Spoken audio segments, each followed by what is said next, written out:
Assalamualaikum warahmatullahi wabarakatuh. Kembali lagi di channel saya Cerita Misteri.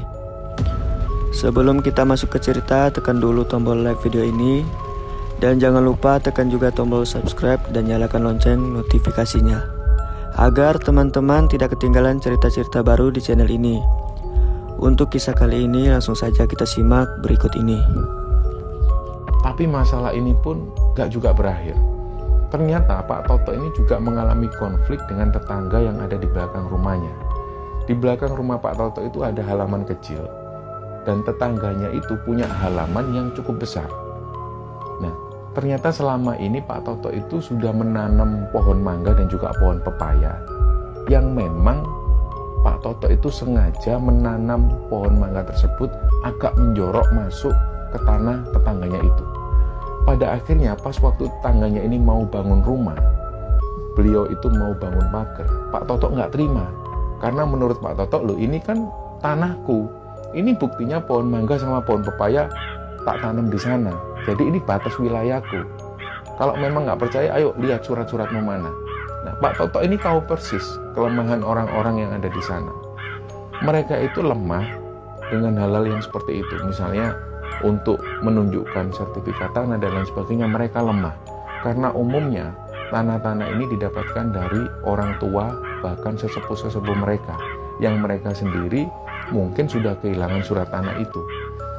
Jadi dari situ sekali lagi Pak Toto ini menang, dan pada akhirnya tetangga yang ada di belakang rumah Pak Toto itu membangun pagar di luar pohon mangga dan juga pohon pepaya yang ditanam Pak Toto. Nah, inilah untuk pertama kalinya tetangga itu mengetahui Pak Toto ini memang licik.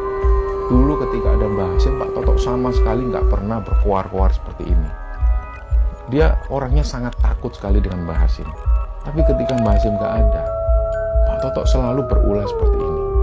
Dan pada akhirnya setelah urusan konflik dengan tetangga yang ada di belakangnya itu selesai, Pak Toto merasa senang. Beberapa hari setelah itu ada lagi kejadian di mana waktu itu Ina ini mau berangkat ke sekolah. Tiba-tiba dia mencium aroma-aroma tidak sedap.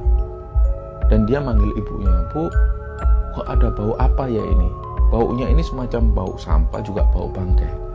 Ternyata begitu ibunya Ina ini buka pintu, di depan itu sudah banyak sekali sampah-sampah yang berserakan. Dan dari sampah-sampah yang berserakan itu, ternyata ada bangkai tikus. Inilah yang membuat baunya itu benar-benar busuk luar biasa. Nah, pertanyaan dari ibunya Ina, ini siapa ya yang berbuat kayak gini? Kok sampai kayak gini? Emangnya kami ini salah apa? Tapi di situ Ina melihat ibunya itu langsung membereskan sampah-sampah ini, begitupun juga bangkai tikus tersebut. Langsung dibuang ke tempat sampah. Nah, setelah kejadian itu, banyak tetangga itu yang mulai membicarakan keburukan-keburukan dari Pak Toto. Mereka akhirnya jadi malas untuk berhubungan dengan Pak Toto.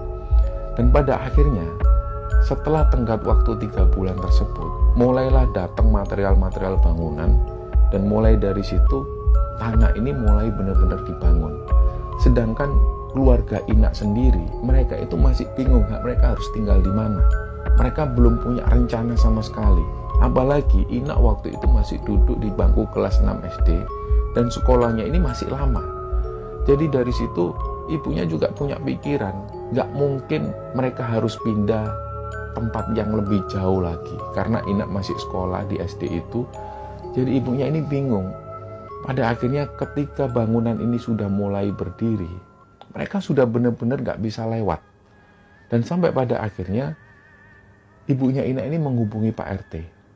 Beliau bilang lagi, "Pak, ini kami belum mengeluarkan barang, terus terang kami juga bingung mau pindah di mana." Nah, waktu itu Pak RT sendiri juga nggak bisa ngasih solusi, karena Pak RT sudah ngasih tenggat waktu sekitar 3 bulan ke keluarganya Ina ini. Ternyata sampai 3 bulan, sampai bangunan ini berdiri, barang-barang yang ada di rumah Ina ini belum juga dikeluarkan. Mereka bingung. Nah, pada akhirnya Pak RT pun ngasih solusi lagi. Berarti satu-satunya cara, barang-barang ini harus dikeluarkan lewat pintu belakang. Nah, Pak RT pun menghubungi tetangga yang lain, yang lokasinya ada di kampung sebelah. Begitu Pak RT ini membicarakan hal tersebut, cari solusi atas permasalahan ini, Tetangga yang ada di belakang rumah Ina ini pun setuju. Ya sudah Pak, lewat belakang aja nggak apa-apa. Karena sangat tidak mungkin ketika Pak Toto yang sudah mendirikan bangunan, ini nggak bisa dilewati sama sekali.